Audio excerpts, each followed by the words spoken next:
Hello there voltage modular people, PoohBear here and welcome to my channel. We're going to be going over Big Counter, which is a very simple device. Basically it counts every single CV change or signal change that is happening down a piece of wire. You simply just plug it in, and let's actually quickly do that. Let's grab say the sine wave and plug it in the in, and as soon as we plug it in you can see it's actually starting to count up. We do have an import here. That's equivalent of, when I click on that, of virtually disconnecting the wire. So it just saves you disconnecting the wire. You can obviously stop it altogether. And we've also got this pause option. The pause option is actually pausing the display. So the signal's still coming in, it's still being counted. So when I unpause it, 3, 2, 1, you see it suddenly jumped up from, it's like 200,000 to 400,000. So that's a simple pause function there. We also have a reset over here, which is a trigger in. So trigger or gate in, or you can click the button, and what that will actually do, if I was to say turn this off, so at the moment this is off and it's in a pause. So if I was to I might as well demonstrate this first of all, because this was on an in and on a pause, it was still counting up. So even though it stopped, when I turn this pause off, it's going to jump up a bit because that was the last internal count it counted. But now nothing's going to happen when I turn this pause on and off because the in is definitely off. Yeah, confusing. But when I hit reset, reset will always make sure it's turned on and also will unpause it. So it doesn't matter which combination these are in, a reset will reset them, reset the counters, and off we go again. So the top counter is counting absolutely everything. So at the moment, depending on your settings down here, which happens to be all in all, which I'll go over in a second, that is counted absolutely every single piece of information that's gone down that wire, which has changed. It's able to do a maximum of 48,000 changes per second. That is the speed of voltage modular. That's the speed we can send a piece of data down a wire. It's a little bit quicker than MIDI. So there we go. We can count up massive, so you never really see it go over that figure there. And now we've got our what's called our threshold. So above the threshold it's counted that many times, and below the threshold it's counted that many times in this particular case. And that's all down to this threshold knob, which we can set. Default is 0. So you can either push it up, you can push it down, and as you notice, you can actually put in very, very precise numbers that you wish. Let's just put in a 0 there and put it back to standard.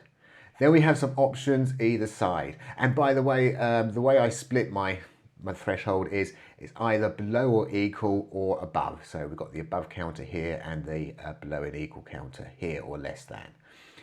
And we've got these other little options which decide what we're going to do with the signal. So if I was to put that to off, when the signal goes below the threshold, it won't count it at all. So if I was to unpause that, in fact, let's do a quick reset. You can see we're now doing the top of the sine wave. It's now doing the bottom, which we're not counting because it was below 0. And now we're doing the top again. And now it's down the bottom. So we can turn that off. We could actually have it on once. So let me turn that one off and do a quick reset. So every time it's now coming to the bottom of the sine wave, it's going to count it. It's going to go around to the top. And once it's crossed that threshold again, it's going to count it again. And obviously we've got all, so it's going to count absolutely everything. So when it comes along, let's do that bottom bit. It's now counting everything. And obviously you can do exactly the same for the other side. So something like once on either side. If we was to turn this up a little bit, it's going to give you roughly an idea of how often it's spending in each, or something like that. You can use this big counter for all kinds of things. I mainly use it in the development environment, if I'm perfectly honest, because it really helps me out a lot there. In a minute I'm going to demonstrate where it's actually helped me when I was actually in VM looking at something which was scratching my head. But here's something simple. It could be that, let's turn this up to the full speed. Let's put it on high. Let's put it onto a random LFO there. Let's count absolutely everything which is going on. Hit a reset. And off we go. So that is now told me that this LFO can produce 400 random numbers per second. So if I was after something which is quicker, that LFO is not going to work for me. But obviously 400 random values per second I think is rather a lot. But there we go. What I'm going to do now is actually show you a live situation which actually happened to me. And where the big counter and things like the big meter come in handy. So I'm actually going to grab this down and just bring that down there a second, so it's all in the same row. What I've got is I've got the DC source, and I've got this CV control here, and we've also got a couple of other sort of DC sources as well, which we get some information from. Now, what was happening to me was I got myself into a bit of a rabbit hole. So what I mean by that is I was looking at something technical, I was in a hole, and I couldn't see anything else what was going on around me. I was sort of in my little hole, and it happened to be I was programming up some remote stuff. So it's the first time I was programming remote stuff, and I was looking at the results I was getting and scratching my head a little bit, because what was actually happening was I decided to build a remote, and I thought I'd take a remote control of a DC source. It made sense because then I knew what figure I was putting into the remote, I knew what figure was coming out of the DC source, so I could monitor it. So here's my DC source, happens to be sitting at 4 volts. I'm going to click on edit. Let's put in there 2 volts. Let's watch the counter. Bam, gone to 2. And in fact, if you watch very, very careful, let's go to say minus 2.5. You just might see it glitch, or you can sort of see it goes to 2.5, but there is like a little glitch there. And the same with this device here, it does exactly the same thing. So at the moment it's on, looks like 3.5. So let's change that to minus 2. And there we go, it's sort of jumped to minus 2. But I will admit, that little glitch which was happening on this display, I was missing. And in some circumstances, you won't even see it glitch because of the way this is doing it and the update of the display. That glitch is actually quite important, and it was something I missed. So when I was doing my remote stuff and I was coming here, I was making one change on the remote and I was seeing 1200 changes happening in Voltage Modular, and I just couldn't quite understand why to start with.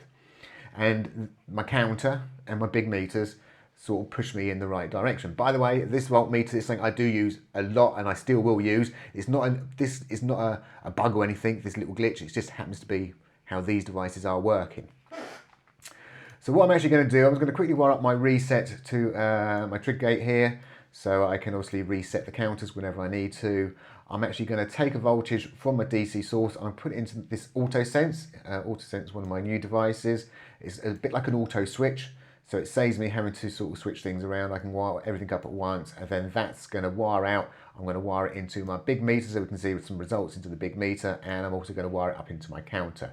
So let's first of all click a reset. So we, at the moment, here, this is an active one, which happens to be this device here. So we're going to come over here and make a change here, and this is going to become the active source.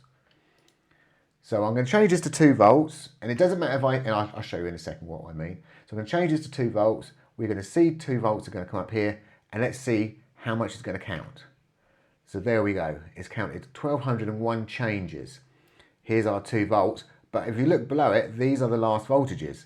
So what's got this is built into this is a smooth function. It's a simple smooth function. Smooth functions are quite nice, but I didn't know it had a smooth function because a lot of the time I'd used it with this particular voltage meter. And even though that did that little glitch, I always thought, oh, maybe it's just the way the display's updating. But of course it wasn't glitching. It was actually, these were scrolling so fast. And obviously, by the way, these 1200 changes, if you notice, it came out as per second, so they are really happening. I think in something like 25 milliseconds, we are getting them 1200 changes. So it's happening very quickly. So, and it doesn't matter if I'm, say, look, I'm on 2 volts, and I'm going to go now, let's do something stupid like go 2.000001. So let's watch the counters and watch everything else go. One over here, 3, 2, 1, bam, there we go. So we've got ourselves another 1200 flashed up. So we've got 2400, which is correct. And here's our 2.00001. And you can see the last slot. So it's still doing that smooth function, even though you've gone to, I'm doing a very, very small change. And the same is true for this one here as well.